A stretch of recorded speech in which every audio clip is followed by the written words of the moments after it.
کی تلاوت تک اپنے آپ کو محدود رکھا ہے. بس میں انکار نہیں کرتا، میں کہتا ہوں اور تاکیداً کہتا ہوں، اپنے بیان میں بھی کہتا ہوں، آپ سے بھی کہہ رہا ہوں، قرآن کریم سے اپنے تعلق کو جوڑو، اس کی تلاوت کرو، اس کو روزانہ پڑھنے کا معمول بناؤ. اس کا پڑھنا ثواب ہے، اجر ہے، رحمت ہے، برکت ہے. ان ساری باتوں کے بعد میں اپنی بات جو کہتا ہوں یہ کہتا ہوں کہ اپنے آپ کو یہی تک محدود مت رکھو بلکہ اس سے اگلا قدم بھی بڑھو.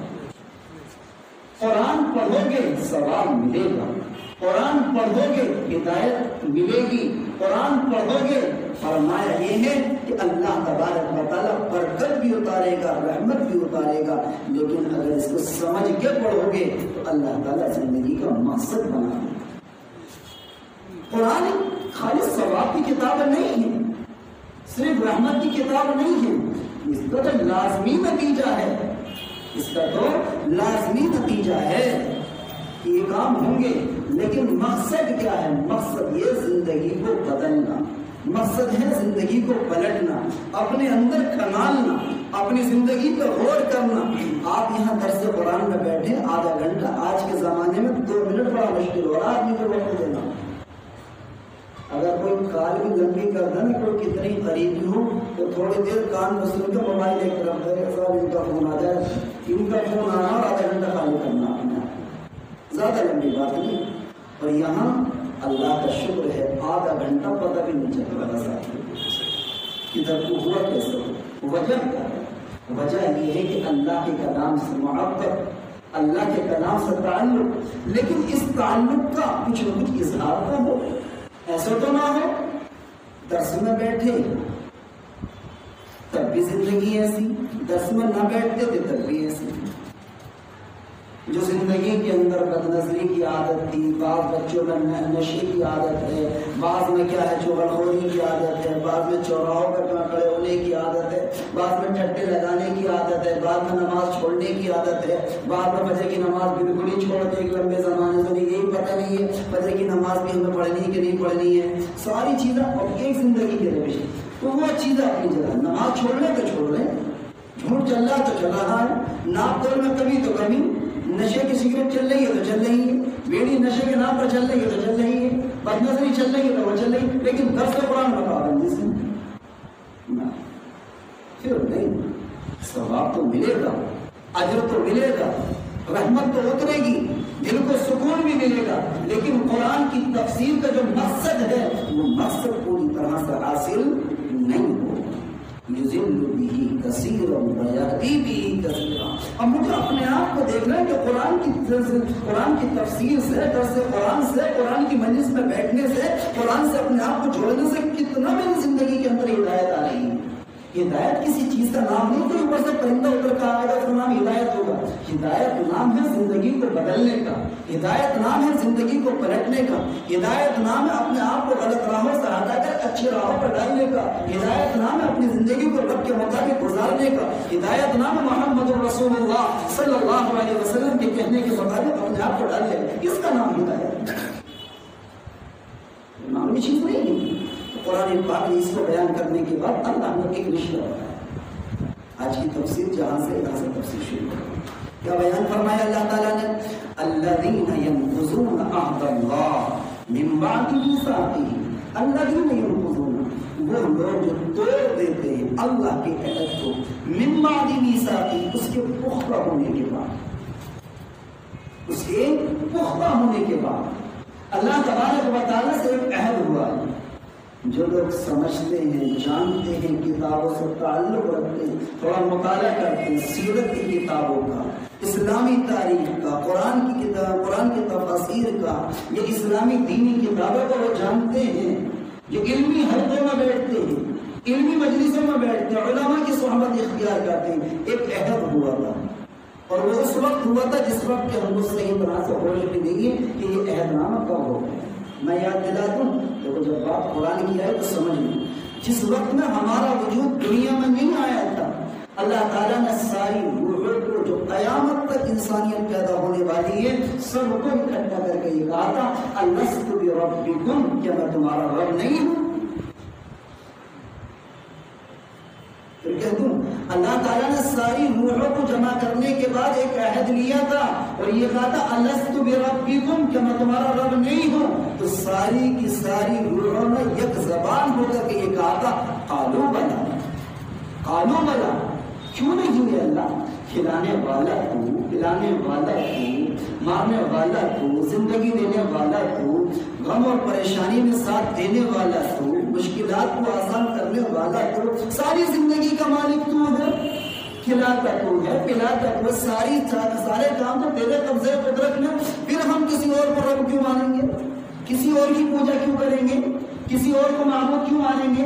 فرمایا کہ یہ اللہ تبارک و تعالیٰ نے اس وقت میں عہد لیا تھا، یعنی اشارہ اس طرف تھا کہ اللہ تو جب دنیا میں بھیجے گا تو ہم تیری عبادت کریں گے، اے اللہ تو جب دنیا میں بھیجے گا اور تیرا منادی آواز دے گا فجر کے وقت میں اور یہ کہے گا حی علی الصلاح، آؤ نماز کی طرف، حی علی الفلاح، آؤ کامیابی کی طرف، الصلاۃ خیر من النوم، نماز بہتر ہے اس نیند سے، تمہاری سونے کی جگہ یہ نہیں ہے، اللہ نے سونے کا انتظام قبرستان اور تمہاری قبر میں انتظام ہے، وہاں نہ نماز ہے نہ قرآن ہے، کچھ نہیں ہے، سو نیند وہاں پوری کر لینا، یہاں سو کے گزارو گے وہاں نیند نہ آئے گی، یہاں اٹھ کے گزارو گے وہاں سکون سے سو۔ لکھا کتابوں میں یہاں تک ہے کہ اگر جو انسان اس دنیا سے جاتا ہے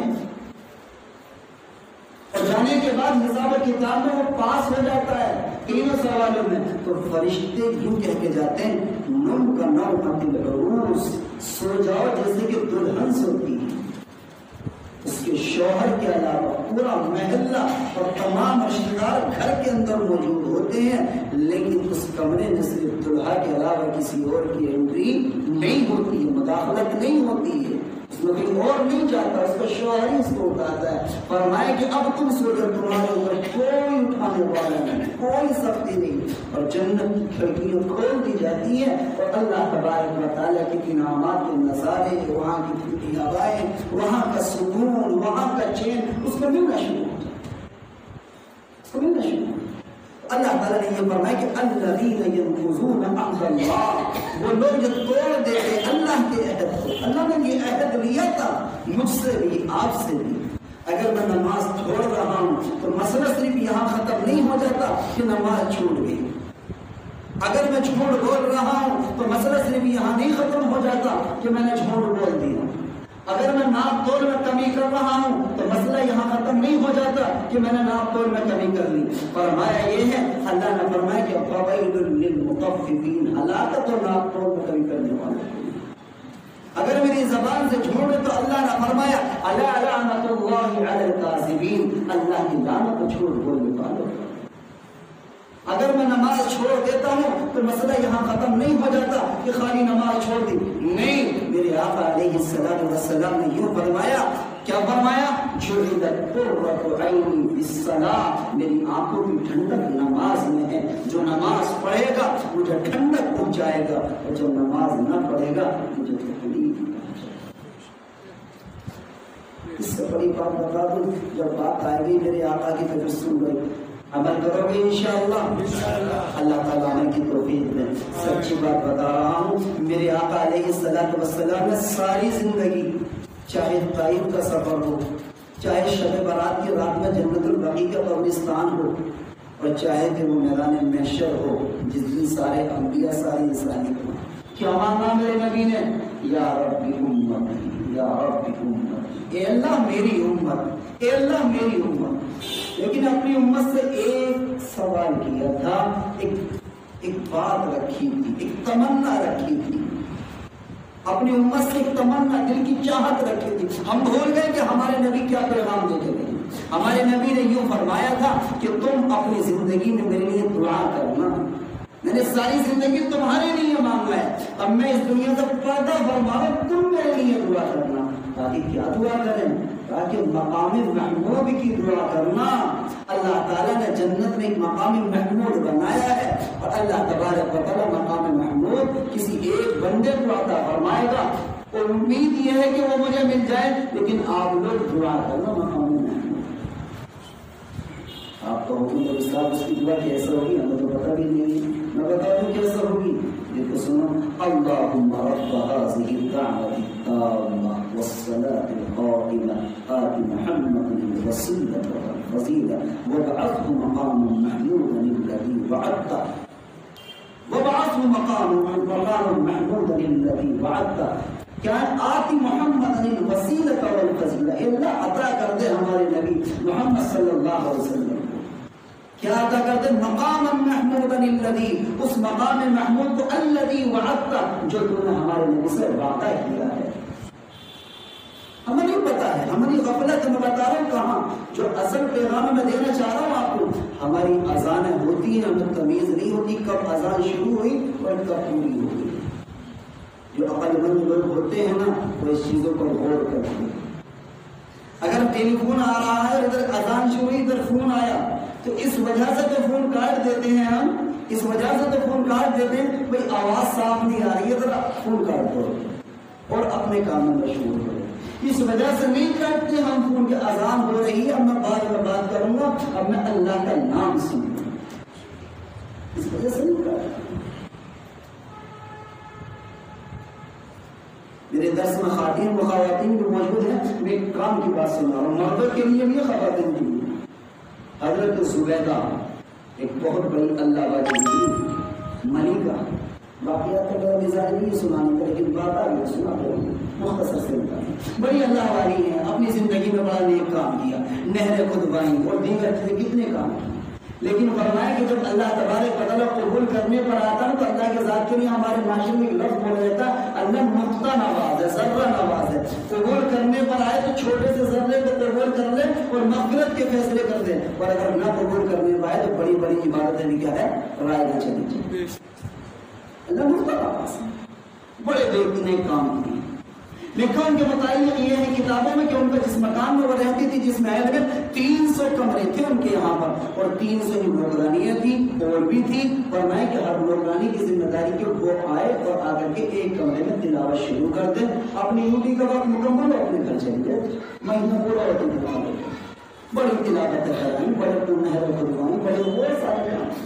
لیکن فرمایا کہ جب ان کا انتقال ہو گیا تو ان کو کسی کی ان کی زیارت کسی کو ہو گئی اور زیارت ہونے کے بعد اس وقت میں انہوں نے کیا ہے یہ معلوم کیا کہ یہ بتاؤ کہ نہیں اتنا بڑا مقام تمہیں تو ملنا ہے، اتنا بڑا مقام تمہیں تو ملنا ہی تھا، ہمیں تو پتا تھا کہ میں بڑے نیک کام کیے ہیں. فرمایا کہ نہیں، میرا کوئی عمل قابل قبول نہ ہو. کہ پھر کہ بس ایک مرتبہ میں کھانا کھانے کے لیے بیٹھی تھی، میرا دوپٹہ ذرا سر سے نیچے تھا اور جیسے ہی میں نے اذان کی آواز سنی اللہ اکبر تو فوراً میں نے اللہ کا نام سنتے جس دوپٹہ رکھ کر کا تو اللہ تبارک و تعالیٰ کہ یہاں میرا عمل اتنا پسند آیا کہ میری بندی تو نے میرے نام کی لاج رکھی ہے، آج میں تیری لاج رکھوں گا. لے کے جائیں خواتین پیغام. کتنی خواتین ہیں کہ سر سے دوپٹہ نہیں ہے ان کے، کھانا کھا رہی ہے، کھانا بنا رہی ہے، سر کے دوپٹہ نہیں ہے ان کے طرح.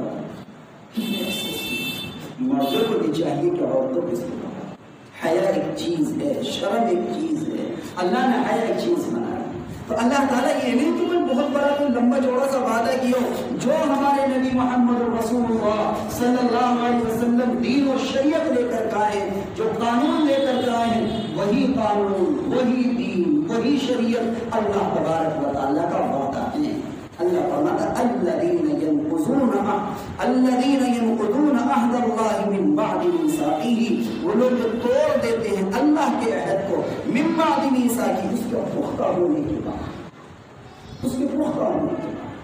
یعنی اللہ سے ہم نے یہ وعدہ کیا تھا کہ اللہ جو تیرا حکم ہوگا، تیرے نبی محمد رسول اللہ صلی اللہ علیہ وسلم کا فرمان ہوگا، اس فرمان کو ہم زندہ کریں گے، اس کے مطابق زندگی گزاریں گے. لیکن یہاں آ کر کے منمانی کر رہے ہیں، فرمائے کہ اللہ کو ناراض کر رہے ہیں.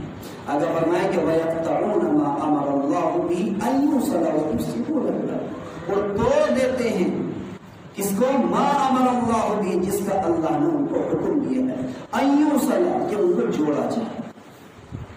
جو نبھاؤ کی چیزیں ہیں، جو رشتہ داریاں اللہ نے اتاری ہیں، ان کو کیا نبھانا چاہیے. کتنے رشتہ داریاں، کتنے تعلقات ایسے ہوتے ہیں، کتنے گھرانے مل جائیں گے. مجھ سے زیادہ سماج سے آپ واقف، مجھ سے زیادہ آپ واقف ہے سماج سے. باپ کی بیٹے سے ملاقات کیے 2 سال ہو گئے، بار نہ باپ نے بات کی نہ بیٹی نے بات کی. باپ کہہ رہا غلطی اس کی میں کس نے میں اس کا باپ ہوں کہ یہ میرا باپ ہے. بیٹا کہہ رہا کہ ایسے باپ ہونے سے کیا فائدہ ہے, ظالم ہے تو ظالموں کا کوئی وہ نہیں ہے. ٹھیک ہے باپ ہے لیکن ظالم بھی تو ہم نہیں بات کریں گے, ہماری کیا غلطی ہے. نہ انصافی کر رکھی ہے تم نے بھلا بھائی کو زیادہ دیا مجھے کم دیا. چھوٹی چھوٹی دنیاوی دولت, دنیاوی بٹوارا, دنیاوی خاندانی, اس چیز کو لے کر کے اتنا اختلاف. باپ بیٹے سے مخالف ہے, بیٹا باپ سے مخالف ہے, ایک دوسرے سے کیا ہے ایسی مخالفت کہ الامان بن جاتی ہے. اللہ فرماتا ہے کہ ان کو جوڑو, ان کو نبھاؤ. آگے کیا فرمایا, وَيُفْسِدُونَ فِي الْأَرْضِ, یہی فساد کے ذریعے ہے زمین میں, یہی سے فساد پیدا ہوتا ہے. اولئک هم الخاسرون, پر یہی کیا ہے خسارے کی بات. ساری عبادتیں ساری نیکیاں رکھی رہ جاتی ہیں جب کیا ہے باپ اور بیٹے کے درمیان اختلاف ہوتا ہے, ماں اور بیٹی کے درمیان اختلاف ہوتا ہے, ماں اور بیٹے کے درمیان. یعنی کہنے کا مقصد یہ کہ اولاد اور والدین کے درمیان جب آپس میں اختلاف ہوتا تو ساری نیکیاں رکھی رہ جاتی ہیں. بڑا مشہور واقعہ حضرت علقمہ کا, آخری وقت یہاں آ کر گیا ماما, کلمہ نہیں قبول کیا جا رہا, کلمہ نہیں پڑھا جا رہا. وجہ کیا ہے کہ ماں کو اونچا رکھتے تھے, بیوی کو اونچا رکھتے تھے, ترجیح دیا کرتے تھے. اللہ تبارک و تعالیٰ فوراً پکڑ گئے. میرے بزرگ نے اشارتاً بات کیا تھا, اس لیے کہ فرق بڑا کم ہوتا ہے, بہت ساری باتیں کیا نہیں ہوتی آپ کے یہاں. تو فرمایا یہ ہے کہ وَيُفْسِدُونَ فِي الْأَرْضِ أُولَئِكَ هُمُ الْخَاسِرُونَ, یہی تو خسارے کی باتیں ہیں. اور آگے کیا فرمایا, كَيْفَ تَكْفُرُونَ بِاللَّهِ, ایک عجیب و غریب انداز سے بات. کیا فرمایا, كَيْفَ تَكْفُرُونَ بِاللَّهِ, تم کیسے انکار کر دیتے ہو اللہ تعالیٰ کا, کیسے اللہ کی نافرمانی کر لیتے ہو. یعنی اللہ تبارک و تعالیٰ تعجب خیز انداز میں اپنے بندوں سے سوال کر رہا, پیغام دے رہا ہے. یعنی جب تم یہ جانتے ہو کہ ہمارا کھلانے والا پلانے والا اللہ ہے, ساری چیزوں کا مالک ہے, پھر بھی اللہ کی نافرمانی, یہ بات سمجھ میں نہیں آتی. کئی تکفرون باللہ, تم کیسے اللہ کا انکار کر دیتے ہو. پھر اللہ نے دلیل دی, کیا فرمایا, وَكُنْتُمْ أَمْوَاتًا فَأَحْيَاكُمْ. تم ذرا اپنی پچھلی بیک گراؤنڈ پر ذرا غور کرو, پچھلی تاریخ کو پڑھ کر کے دیکھو, اپنی پچھلی زندگی کو اٹھا کر کے. وَكُنْتُمْ أَمْوَاتًا, تم مردہ تھے, اللہ نے تم کو زندہ کیا. انسان کہاں ہوتے ہیں, انسان کہاں ہوتے ہیں. فرمایا کہ انسان کے ذرات کچھ پانی میں, کچھ ہواؤں میں, کچھ دریاؤں میں, کچھ کنووں میں, نہ معلوم کچھ پھلوں میں, کچھ دانوں میں, کہاں سے کیا ہے انسان روزی کھاتا, وہاں کا پانی پیا, یہاں کا پانی پیا, یہ پھل کھایا, وہ پھل کھایا, یہ دانا کھایا, وہ دانا کھایا. تب کہیں جا کر کے کیا ہے کہ 40 لقموں کے نتیجے میں خون کا قطرہ بنتا ہے, اور 40 قطروں کے نتیجے میں وہ مانتا ہے منویہ بنتا ہے, جس کے ذریعے سے کیا ہے انسان کا وجود میں آتا ہے. تب کہیں جا کر کے نتیجے کے طور پر انسان وجود میں کرنے والی ذات تو یقیناً اللہ کی ہے, لیکن اس تخلیق کے پیچھے ایک راز ہے. اللہ فرمایا وَكُنْتُمْ أَمْوَاتًا, تم مردہ تھے اس سے پہلے, تم نہیں جانتے تھے محلے داری, سماج, والدین, ماں باپ, محلہ, یہ کچھ نہیں جانتا. فَأَحْيَاكُمْ, اللہ نے تم کو زندہ کیا. ثُمَّ يُمِيتُكُمْ, اور مسئلہ یہ نہیں ہے کہ زندہ کر دیا تو چھوڑ دیا جیسے چاہے کرتے پھر, نہیں. ثُمَّ يُمِيتُكُمْ, اگلا مرحلہ ہے اب, پھر تم کو موت بھی دے گا, اور موت دے کر مسئلہ ختم نہیں ہوگا. ثُمَّ يُحْيِيكُمْ, پھر تم کو زندہ بھی کرے گا. ثُمَّ إِلَيْهِ تُرْجَعُونَ, پھر یہ کہ زندہ کر کے تمہیں صرف دنیا میں چھوڑ دیا جائے, نہیں. ثُمَّ إِلَيْهِ تُرْجَعُونَ, پھر تم سب کو پلٹ کر کے اسی رب حقیقی کی طرف جانا. ایک نقشہ کھینچا ہے انسان کی زندگی کا, نقشہ ہے, اور یہی نقشہ کہیں میں ملتا ہے. میں آخری بات کہہ رہا ہوں, باقی میرے سے متعلق آئندہ آپ کو مکمل ہو گیا. آخری بات پیغام کے طور پر, یہی نقشہ کہاں ملتا ہے, جب ہم اپنے مردوں کو دفن کرتے ہیں تو کیا دعا پڑھتے ہیں بھائی, منہا خلقناکم, اسی سے تم کو پیدا کیا گیا, اسی سے تم کو پیدا, وفیہا نعیدکم, اور اسی میں تم کو لوٹا دیا گیا, ومنہا نخرجکم تارۃ اخری, اور اسی سے تم کو دوبارہ کھڑا کیا گیا. یہاں تم سے مراد مردہ ہوتا ہے, تم سے مراد مردہ ہوتا نہیں, پوری انسانیت مراد ہوتی ہے. مٹی دینے والا بھی مراد ہے, جو قبر میں سونا جا رہا وہ بھی مراد ہے. اللہ پوری انسانیت سے کہہ رہا کہ وہ مٹی دینے والے غور کر, آج یہ جا رہا ہے، کل کو تجھے جانا ہے۔ منہا خلقناکم، اسی مٹی سے تم سب کو پیدا کیا ہے۔ وفیہا نعیدکم، اور اسی میں تم سب کو جانا ہے۔ مٹی دینے والے تم بھی سن لو، پیچھے کھڑے ہونے والے تم بھی سن لو، قبرستان میں جا کے کاروبار کی باتیں کرنے والے تم بھی سن لو، ایران قرآن کی کرنے والے تم بھی سن لو۔ ہمیں تمیز بھی نہیں ہے نا قبرستان میں جانے کی، راستوں میں وہیں پر بھی موبائل بند نہیں ہوتے ہیں ہمارے، وہاں پر بھی فلیٹنگ کی اور کاروبار کی ادھر کی باتیں وہاں بھی چلتی۔ کہاں کھڑے ہو، کیا منظر ہے، کیا ہمارے نبی کی تعلیم ہے؟ جو فرمائے کہ تم قبرستان کی زیارت کیا کرو، تم آخرت یاد آئے گی۔ ہمیں تو قبرستان میں جا کے بھی دنیا یاد آتی ہے۔ اللہ منہا خلقناکم، اسی سے تم کو پیدا کیا، وفیہا نعیدکم، اور اسی میں تمہیں لوٹایا جائے گا، ومنہا نخرجکم تارۃ اخری، اور اسی سے تم کو اللہ تبارک و تعالیٰ دوبارہ کھڑا کرے گا۔ اللہ تعالیٰ مجھے اور آپ کو دین کی صحیح سمجھ نصیب فرمائے۔ جو باتیں کہیں سنی گئی ہیں اللہ ہم سب کو عمل کی توفیق نصیب فرمائے۔ درس کے بعد ایک اعلان بھی کرنا ہے مجھے کہ جو خواتین ہیں وہ بھی جو مرد حضرات ہوتی الحمدللہ ثم الحمدللہ، اللہ کی توفیق کے ساتھ یہ ایک سلسلہ چل رہا ہے، خود بھی اس کے اندر شرکت کرو اور اپنے ساتھیوں کو، رشتہ داروں کو جو آ سکتے ہیں، دوست و احباب کو بھی اس کی دعوت ہے۔ یعنی کوشش کریں کہ میں اپنے ساتھ ایک کو ضرور لے کرتا ہوں، تو انشاءاللہ قرآن سے ہمیں بھی فائدہ ہوگا، درس سے اور ساتھی کو بھی فائدہ ہوگا۔ یہ جو خواتین کا اعلان ہے یہی یہاں ہے۔ اللہ ہم سب کو عمل کی توفیق نصیب فرمائے۔